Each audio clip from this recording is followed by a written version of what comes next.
Making Pokemon games takes time and concentration. The amount of time it takes to come up with just one Pokemon that isn't Burmy takes at least 23 seconds. If you multiply that by 700, well, that's an amount of time. Between all the main games, you need to have something going out so people don't forget you.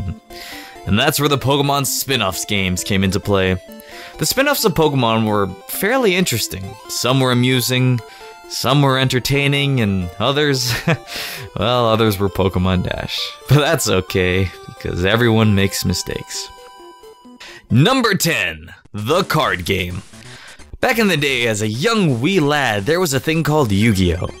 But Pokemon had cards too, I guess, so that probably sparked their interest for having a video game based after their own cards. There was something so cool and different about not actually fighting with Pokemon. The cards actually existed, and it was like you were playing with real Pokemon compressed into paper. The animations were cute, the pictures were awesome, and all the bosses were cool. I enjoyed how they didn't just use the gym leaders from the games and instead made some everyday nerds the champs. Because that's how it was in real life. Everyday nerds. Everywhere. Granted, none of them were memorable. I mean, I really can't even recall what they looked like or what their names were, but, you know, in theory, I think it was a really good idea at the time. But not right now. The card game added a cool dynamic to the Pokemon world. You didn't just have to catch and train, you had to get packs and hope for awesome draws, make cool decks, and there's a lot more strategy to beating people than just thundershocking their Pidgeys over and over and over again. I mean, I had no idea what I was doing, but I beat it, so I guess good job. Number 9, Pokemon Snap. Nintendo has this awesome spin on genres. They take RPGs and make Paper Mario, they take fighting games and make Smash Bros, and then they take first-person shooters and make, well, Pokemon Snap. Pokemon Snap was an awesome little spin-off. You are Todd Snap, kidnapped by an old professor and forced to take pictures in the hopes that you will one day see your family again. None of that actually happened, but may as well have. That's about as much as I paid attention to that text. Pokemon Snap was a nice little quest to just chill and take some pictures. They make funny little poses, and there are a bunch of little entertaining secrets. You also got points for your pictures, so you tried to get the best score that you possibly could. I will admit, however, that going back and playing it again lacks a bit of that wow factor as a kid, because frankly there's so little to do aside from the main story, and even that is relatively short. It's one of those games where there aren't that many objectives and so few secrets that you never really forget about them. Regardless, the calming experience of taking photos of some of my favorite Generation 1 Pokemon is something that still has a nice place in my heart. Number 8, Pokemon Ranger. Nothing is better than breaking the bottom screen of your DS. When you're an angsty teen who plays Pokemon and or RuneScape all day, nothing feels better than aggressively circling around a Pokemon and getting completely butt-mad about it touching the sides of your perfect circle. In Pokemon Ranger, you are a Pokemon Ranger, equipped with your trusty rope or whatever. Then there's these, like, angry Pokemon, you have to capture them and make them your friend. Also, they follow you around and have, like, these special powers to help you progress throughout the map. It's alright. Alright, I haven't played this game in forever, but I will never find aggressively circling around something so stress-relieving as I did in Pokemon Ranger. Also, the art style was pretty cool. Number 7, Pokemon XD Gale of Darkness. Let's just start off by saying that XD was the best 2-letter combination to put beside a game's name.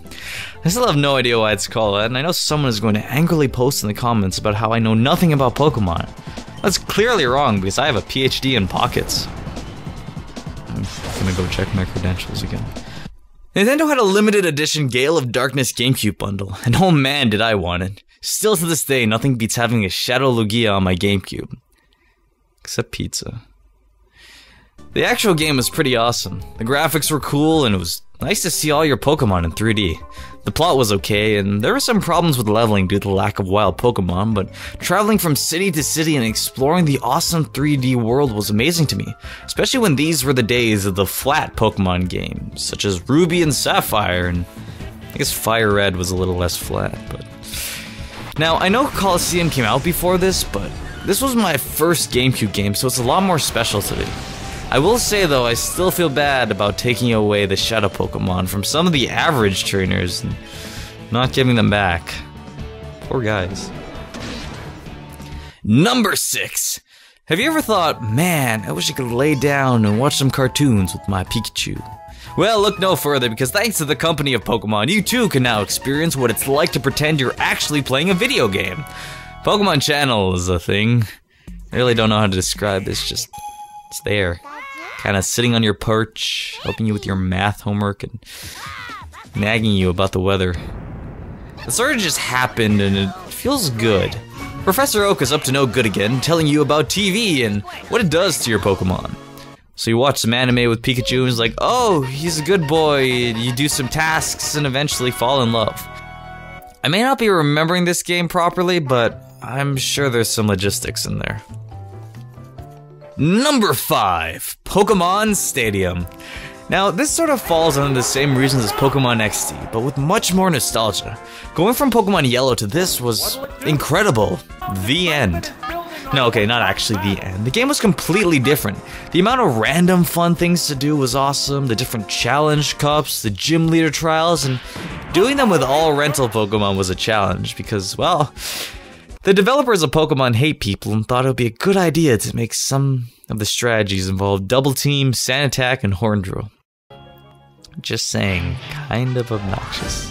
But regardless, the minigame. Oh man, the minigames. Those were amazing. Flopping around as a Magikarp, getting schooled in school by Clefairy. Everything was so cute and interesting and fun, and not to mention, importing your Pokemon from your red, blue, or yellow, whichever one you started with, seeing the guys you trained and battling with them in the cups was something to really gawk at.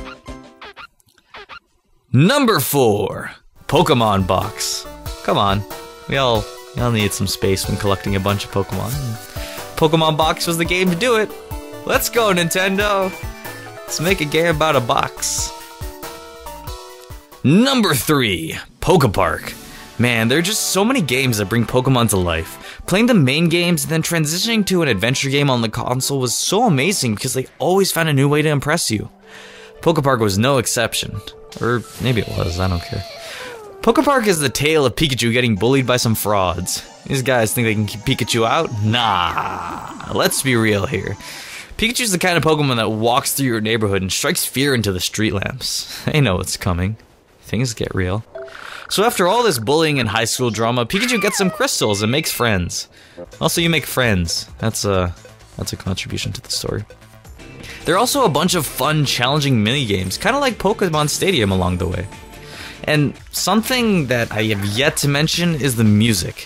When Pokemon starts pumping out these emotional tracks, all these sad songs, even the super cheerful ones that get you really immersed into the game, you know things are really getting real now. It brings a tear to my eyelash. Number 2, Pokemon Mystery Dungeon. There's always something awesome about wandering around as a Pokemon, and although the missions were somewhat repetitive, there was a challenge to them. But that's not what makes this game special. The story and the music are what really brings this game together. The dialogue between characters was what impressed me. Pokemon up till this point wasn't very serious, and I remember this being the first game I played where the story was a bit more fleshed out. Although it still had its flaws, it was an amazing adventure. I feel as if Pokemon Mystery Dungeon was the transition to a lot more deeper stories in Pokemon, and for that reason, it holds the spot of number 2. Number 1. Alright, just want to prepare you. Just all take a second, let's breathe together.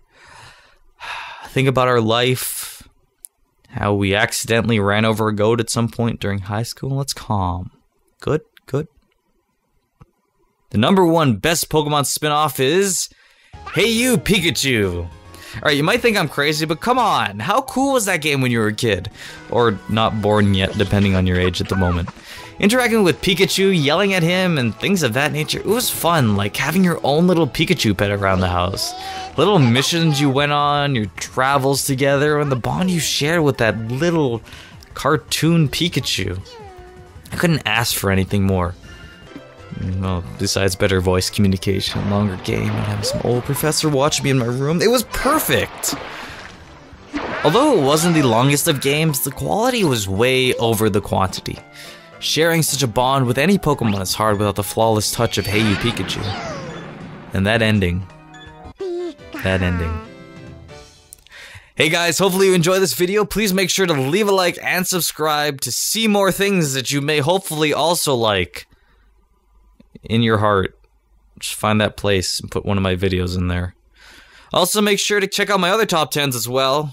We have many things such as your favorite, my favorite actually, Mega Evolutions, and many other topics that are listed here on my hand. Well, thanks for watching. See you guys next time for hopefully more. Goodbye.